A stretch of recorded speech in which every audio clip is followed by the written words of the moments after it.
part of us. So they come every day fresh.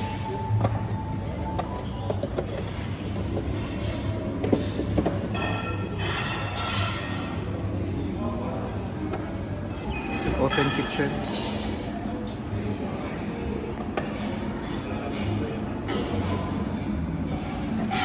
Where are we going?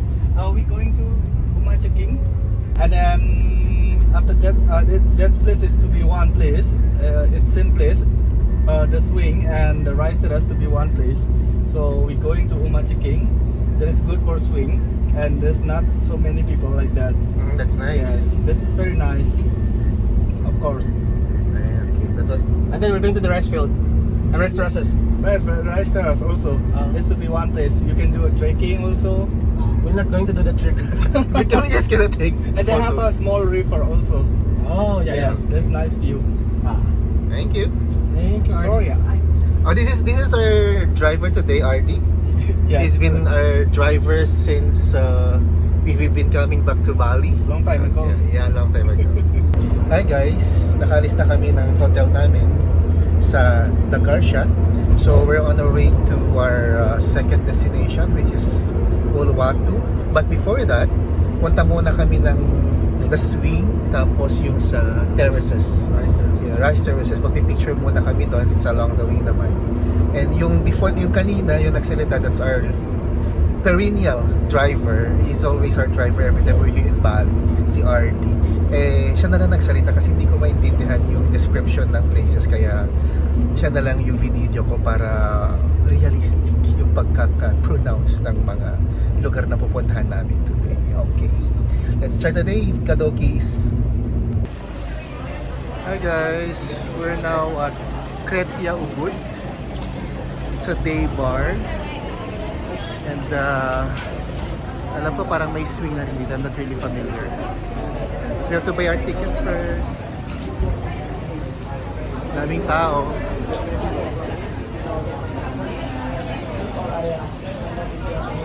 Ticket here is 50,000 rupiah. So that's roughly 150 pesos. Pasok na kami guys.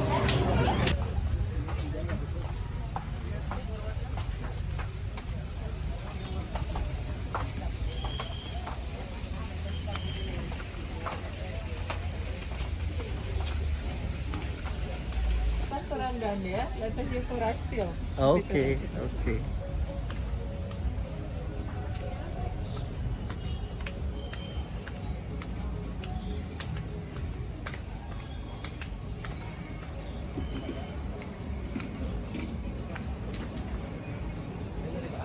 Yeah, so nice. Hi. Hello, welcome to Kretya Ubud. How are you? Thank you so much. Good. Thank you. This is a nice Thank you, view. sir. May I help you guys? Yeah, we're together. Yes, please. This is so nice.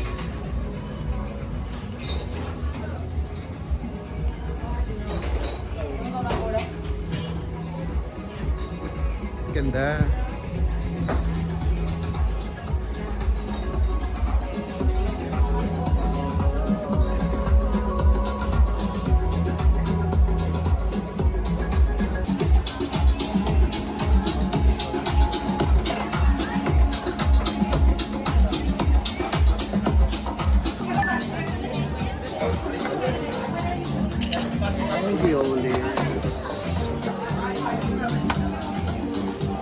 Sit.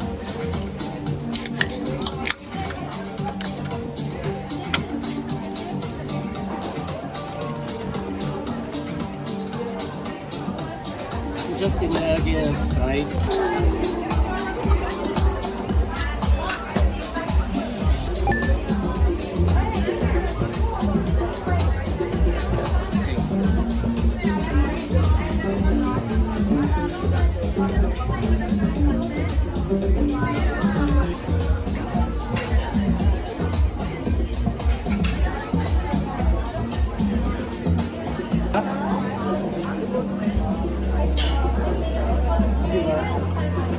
This is pizza.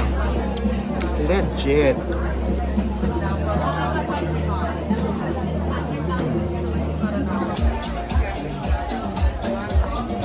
Fish and chips, guys. And our king prawn is here. Thank you.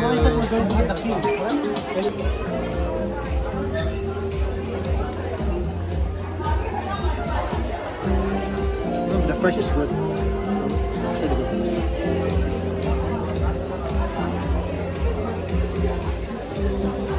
Fish and chips. Always a favorite.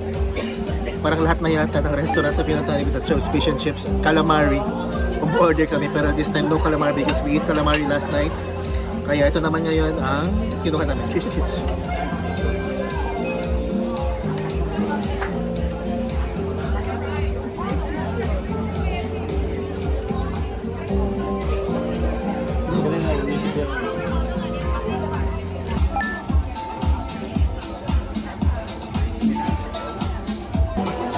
The food here is 9.5. Everything is good. Everything is good. Hindi namin namalayan, 1.5 hours na pala kami dito. And good music, good crowd. Masaya dito. Hindi kami pinayagan sa couple bike kasi mabigat daw masyado. Ang allowed lang is 150 kilograms for the two. Eh, ang total namin, 82 si Allen, ako 85 kilo. So hindi kami napayagan. So ang ginawa namin, kumain na lang kami ng gelato. Sarap. Salted cake, salted caramel and chocolate. Sarap. Cheers.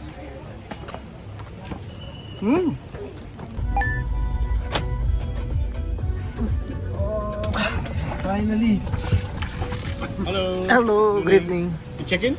Yeah, checking in. Good evening, sir. Welcome to my resort. Good evening. God bless you. Hi guys! Finally, nandito na kami sa Uluwatu. We're checking in here in Intercontinental Bali. From Ubud, we traveled here almost 3 hours kasi alam nyo naman yung traffic dito talagang parang ome-EDSA din. So, check-in muna kami guys, then pahinga, then we'll update you kung ano mangyayari tonight kasi medyo pagod lang din sa biyahe.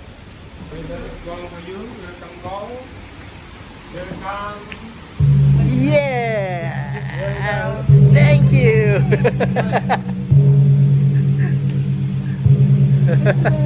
That's the welcome gong.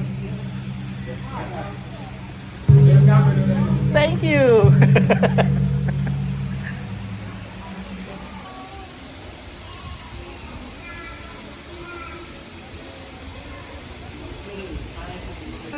Yes, thank you. Thank Ginger you. tea, Ginger tea. lemongrass, Lemongrass. with the honey. True. Okay, here it is. This ginger tea.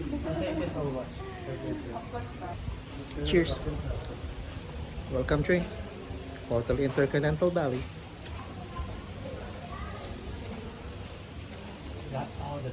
Hi guys, we're on our way to our room. And it's very far because this property is a 14-hectare property. Kaya marami daw nawawala sa ano dito. Sa pag-navigate ng hotel na to kasi ang laki-laki. Okay, here's the room revelation. We're in room 2405. Okay. First time din namin dito Kadokis kaya Get inside. okay. Room reveal. Wow. Upon entry, there's like toilet kaagad.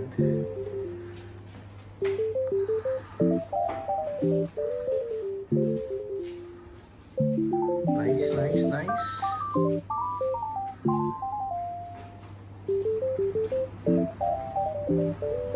Now the main room. Oh, it's nice. Look at the bed, guys. There's our TV.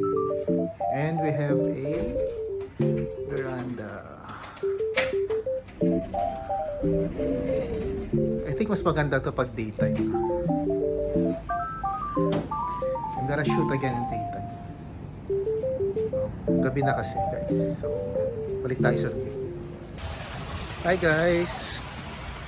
We're going to have our dinner here at Jimbaran Gardens. Oh, dito kami. Ang laki-laki ng hotel na to, grabe. Ang layo ng ilakad namin. Oh, this is nice. Oh, this is nice. Mabo. Ang ganda.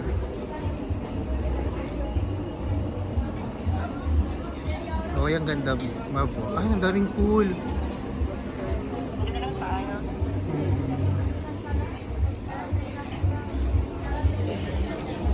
Look, oh. Mabo.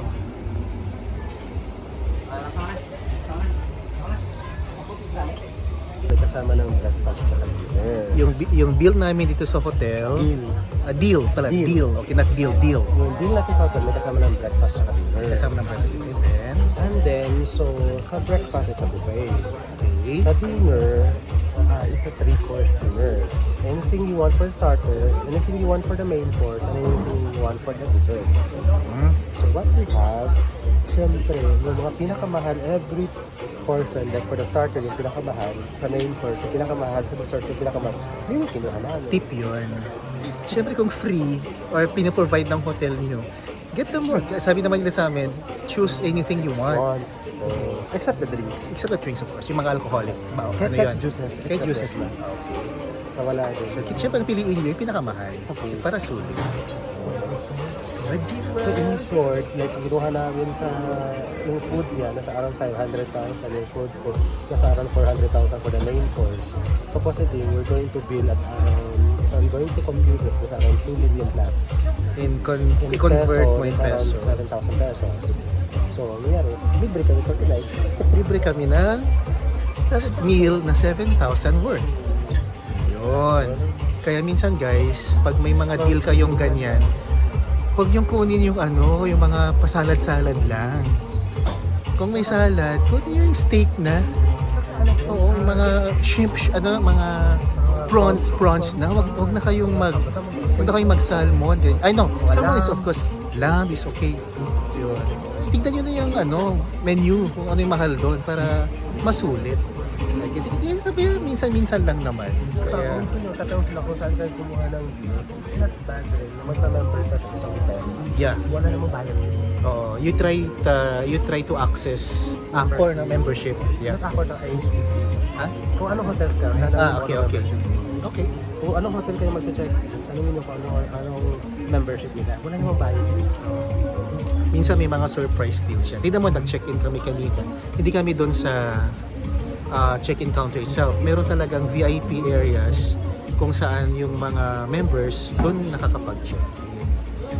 Tapos minsan may mga perks siya, upgrades ng rooms, Or good deals. Tapos yung room namin is 24 hours accessible sa room service. Kaya masaya. Minsan-minsan lang magbakasyon, minsan-minsan lang Yan, tip ha. Check for memberships. May mga perks sila. May perks kayo makukuha and it's for free. Cheers, guys!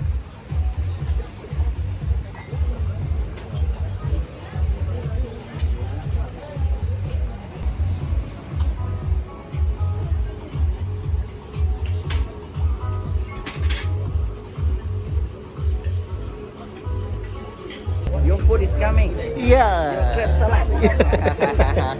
Thank you! Wow!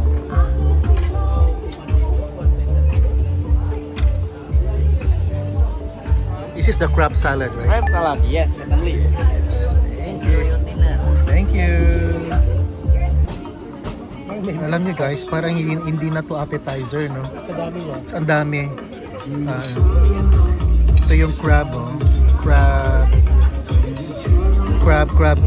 Ang dami. They have mango, cherry tomatoes. Medyo madilim guys, sorry. Dim kasi ang lighting dito. They have pomelo.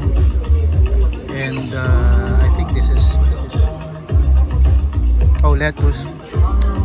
Yeah. Sarap.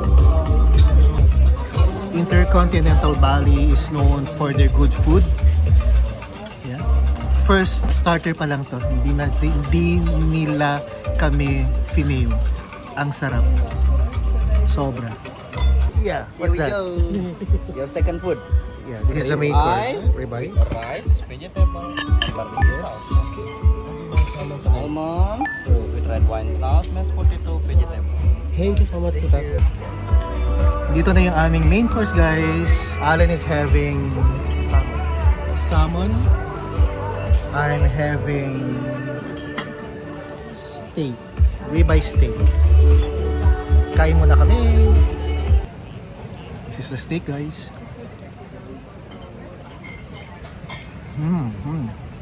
I usually order my my steak medium well. And hindi naman nila ako finale. Well, it's still juicy. The meat is juicy. The meat is tender. It's not parang gummy. Kasi usually gano'n ang judgment ko sa isang steak. Yung pag ginawa mo parang bubble gum. Tapos may resistance sa ngipin mo na masakit. Yung panga mo masakit na. And they served it with barbecue sauce or steak sauce. Siguro A1 po. But usually, if the steak works on its own, perfect steak na yan for me. Yung hindi masyadong na-season ng pepper, ng salt, and ang ganda, ang sarap. Ang sarap. Parang ang sarap yung nguyain. Approve to sa akin. Tikman naman natin yung salmon ni Allen.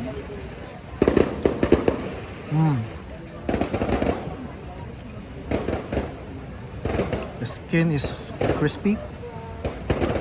It's juicy. At the same time, it's lightly seasoned with salt and pepper.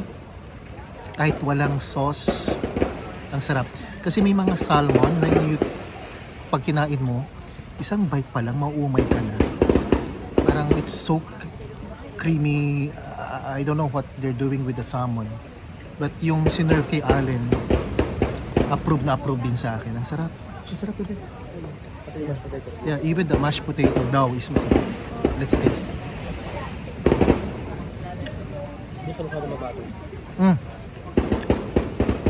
Alam mong potato talaga, yung minash. Yeah. Tapos there's no milk, no? Hindi siya ma-butter, hindi siya ma-milk. And at the same time, it works well with the salmon. The fireworks may kinasabi natin. So good. Yung yung steak ko, it works well without the sauce. Okay, kasi minsan gusto mo lang magkalasa yung steak mo, lagyan mo ng sauce. No, I mean the steak should be eaten as it is. Yung sauce na yan, lang yan, parang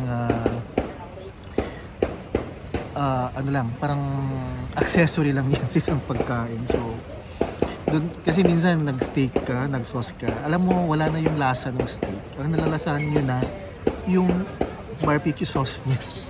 Kaya next time you eat your steak, i-try nyo if the beef or the steak works on itself without the sauce, babalikan nyo yung restaurant na yun.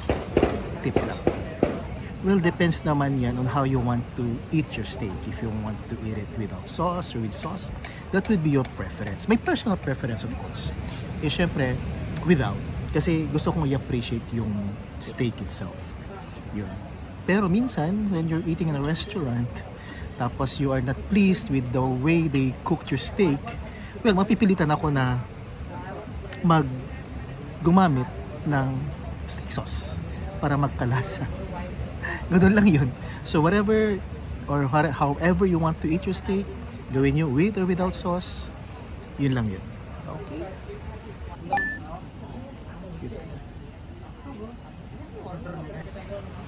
Time for dessert.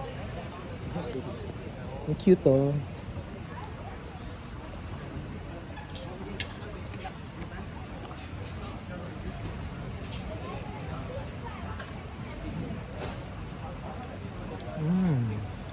So, masarap yung dad. so good. Yeah, it's good. Even the ice cream works.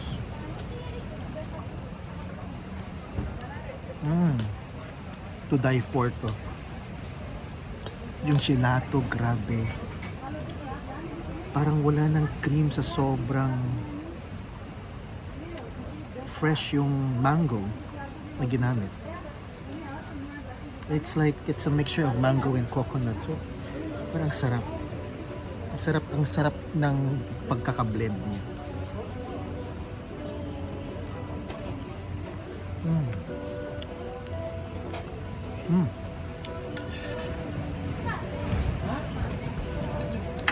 Hindi siya magaspang sa bibig, guys. At the same time, balance lang yung sweetness niya. Malalasahan mo pa rin yung fruit. Tsaka, ang ganda ng pagkakapresent. Yung parang ayaw mong kainin.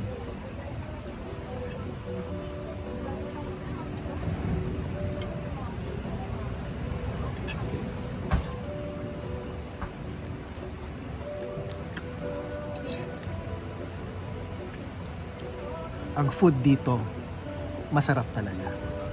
So, tomorrow, itatry naman namin sa kabila para fair naman yung rating namin. Kasi we have two options here. Options here kung saan kami kakain ng dinner. Meron this restaurant, tapos may sa other side of this pool pa. Yan, laki-laki ng property. So bukas doon kami mag-dinner, then we'll see how that restaurant will satisfy our taste buds naman. Okay? And after dinner, matutulog na kami kasi maaga kami bukas. Allen is tired, he's not feeling okay, kaya after our dessert, diretso na kami ng room, pahinga na.